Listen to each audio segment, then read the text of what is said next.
Let us assume you have somehow managed to bypass the armed tactical teams, cut through the electrified perimeter fences, and ignored the increasingly frantic warnings from the International Atomic Energy Agency. You are now treading water in the center of a spent fuel pool at a nuclear power plant. The first thing you will notice is that the water is quite warm, roughly the temperature of a pleasant bath, which is nice because the security guards are currently shouting at you through megaphones. The short answer is that if you simply cup your hands and drink the water from the surface, you will be fine. This water is hyper-pure and demineralized to prevent corrosion of the fuel casings. In fact, chemically speaking, it is cleaner than the top water in your kitchen, though it lacks the minerals your body craves, so it might taste a bit flat. The radiation levels at the surface are negligible because water is an excellent shield. For every hand breath of water, the radiation dose is cut in half. So swimming at the surface poses less radiological risk to your health than the bullets the security team is about to introduce to your torso. However, let us assume you are committed to the bit. You decide to dive down to the bottom to drink directly from the source. You swim downward, ignoring the crushing pressure on your eardrums and the screaming of the plant shift supervisor.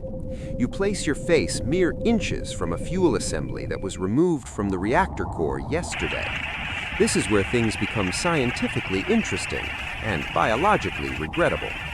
By positioning yourself here, you are now subject to a radiation field that violates every safety standard outlined by the Occupational Health and Safety Administration and the Geneva Conventions.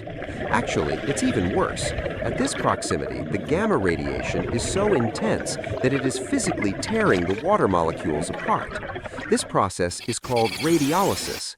The water you are swallowing is actively bubbling with hydrogen and hydrogen peroxide. You're not just drinking water, you're drinking a corrosive industrial bleach while bathing in a neutron flux that is actively rewriting your deoxyribonucleic acid into a random number generator. Good news, you will not have time to feel the chemical burns from the bleach. The radiation dose rate down here is astronomical.